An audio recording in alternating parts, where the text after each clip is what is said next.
Hello everyone, welcome to English Wagon, and today I have another session for you on foreign words used in English. And today we are going to deal with the words borrowed from Arabic lexicon, Arabic dictionary. So without wasting time, let's begin. So the first word we have is camphor. Well, camphor is a strong smelling ketone. Let's make it simple. In Hindi, it is known as kapoor. So, camphor is something which you offer to God. You do not offer to God, but it's highly inflammable. So, this is used while worshipping, especially in Hinduism. It is considered very religious and very sacred in Hindu religion. So I'm sure with the help of this picture you can easily identify what it is and where you use it. It is a tough, gummy, volatile aromatic crystalline compound C10H16O obtained specially from the wood and bark of the camphor tree. So this is a bit of chemistry involved in the definition of camphor, but in simple terms, in Hindi you call it kapoor. So this is what camphor is, and it is taken out from the bark of camphor tree. Next up, we have garbled. Garbled in Hindi, you can somewhat relate to gadbad. If you say that something is wrong, something is gadbad, then it means it is garbled. The definition of this word is to alter or distort as to create a wrong impression or change the meaning. For example, to garble a story. So as you can see, the man in the picture is totally distorted.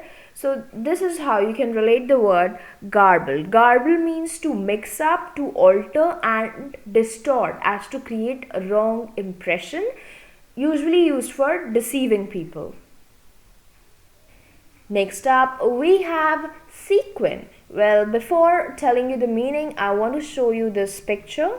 Well, many of you use this, but you don't know what it is called. These are called sequins. These stars like structure, not stars, but these round circles and structure is known as sequin, which you often use to decorate your garment or anything, your cloth material, or it's a small plate of shining metal or plastic used for ornamentation, especially on clothing.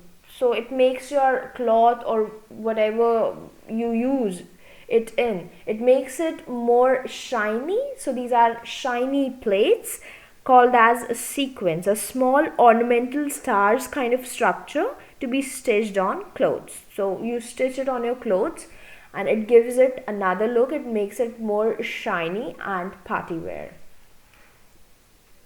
So sequin is a word taken from Arabian lexicon, Arabian dictionary. So I hope you are clear with the meaning of this word. Let's see what next word is. Next word is zenith. Zenith simply means the topmost point, the farthest point, the highest point. It is used in another sense also when someone is having good days or someone is doing well in their career. So you say that he is at present in his zenith. He's at the highest point. He's having big time. He's making a great deal of money. So you can say for that person that at presently he is in zenith. So zenith also means highest point, and it could be used in this way also. So let's see the meaning. The highest point reached in the heavens by a celestial body. So it is not basically for celestial bodies, but it could be used for a person or for anything. It simply means highest point. Next up, we have the word nadir. Nadir is just the opposite of zenith. Zenith is highest point. Nadir is lowest point, directly opposite to zenith.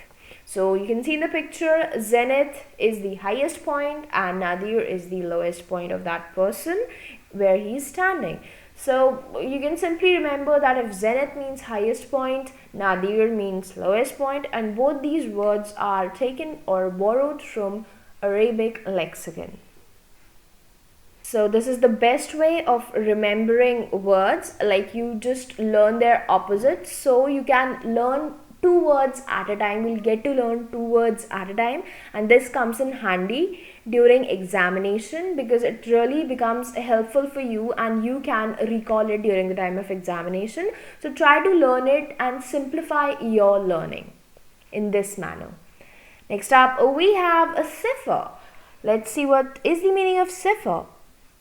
Cipher means a message in code or a combination of symbolic letters. So a message in the form of code, which means simply a secret writing. If you're writing something in coded form so that other persons cannot decode it, that writing is known as a cipher. It's a secret writing, it is a secret coding. So a combination of symbolic letters we use to write these kind of coding.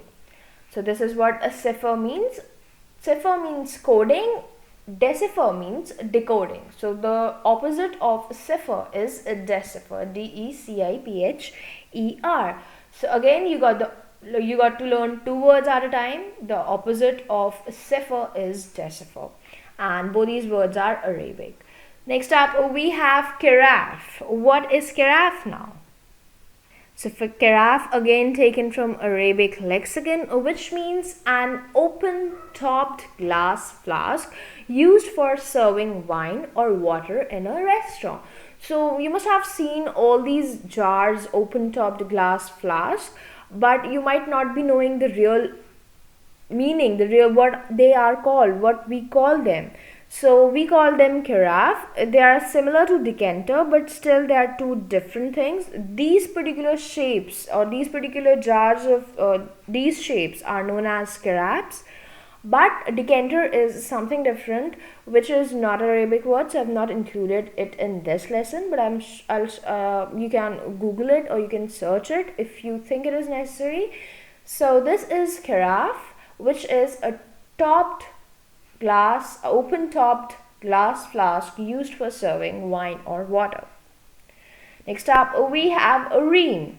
Now, ream simply means a great amount of, usually used in plural, reams of information. It is usually used in plural, and when you say that something is present in great amount, you use this word ream. Mostly it is used for paper. That is why I've included the picture of the paper. The picture depicts number of papers, a great amount of papers which could not be counted.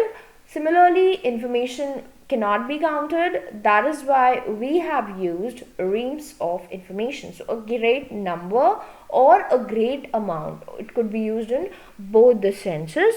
So reams simply mean large bundles of paper or something which is present in great amount.